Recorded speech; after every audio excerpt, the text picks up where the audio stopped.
Сәлеметсіздер ме, менің сүйікті оқырмандарым, қалдарыңыз қалай? Бүгін мен сіздерге дәл осындай әдемі көтеріліп пісетін әрі жұп-жұмсақ болып шығатын шелпектің рецептімен бөлісетін боламын. Видеоны соңына дейін қарап, ұнап жатса тіркеліп, комментарий қалдыруларыңызды сұраймын. Бұл рецепт ашытқысыз, тез дайындалатын рецепт болып саналады. Сондай-ақ менің арнамнан дәл осындай ашытқысыз дайындалатын, бірақ қытырлақ болып шығатын шелпектің рецептін таба аласыздар. Ең алдымен таза бір ыдысымызға жылы сүтті құямыз, және де дәл сол мөлшерде жылы суды құямыз.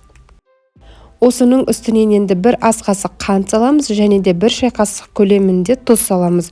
Одан кейін шай қасықтың ұшымен шамамен 2 грамм болатындай ас содасын салып, жақсылап ерігенше араластыратын боламыз. Осының үстінен енді алдына електен өткізілген ұнда аз-аздан салып отырып, жұмсақ қамыр илейтін боламыз.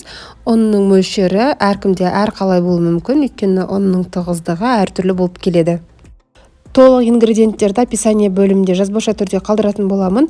Менде 400 грамм сұйықтыққа шамамен 650-700 граммдай ұн кетті. Мінекей қамырымыз дәл осындай жұмсақ әдемі болып иленеді. Енді осы қамырды салафанға салып 30 минутқа бөлме температурасында тындыратын боламыз. Достар, менің арнамда сондай-ақ нан өнімдерінің бірнеше рецепттері бар. Ол үшін менің каналыма өтіп, видеолар бөлімін ашсаңыздар болады. Қамырымыз жақсылап тынды, енді оны 1/7 бөлікке бөлетін боламыз. Әр бөлікті домалақтап, бетін салафанмен жауып, шетінен алып отырып жаятын боламыз. Он сепкенде де аз-аздан сеуіп, шетінен алып жаятын боламыз. Алдымен қолдың көмегімен сәл жұқартып аламыз, одан кейін оқтаумен жұқалап жаятын боламыз.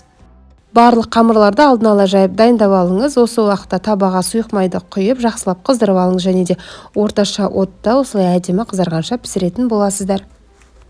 Табадан алыстап кетпеңіздер, өйткені бізде шелпектер тез пісетін болады. Осымен біздің жұмсақ болып шығатын әрі тез дайындалатын шелпектеріміз дайын. Барлықтарыңыздың оқыған құрандарыңыз, ниеттеріңіз қабыл болсын. Сіздермен болған Айзада. Видео ұнаған болса каналыма тіркеліп, төменде пікір қалдыруларыңызды сұраймын. Келесі видеоға дейін сау болыңыздар.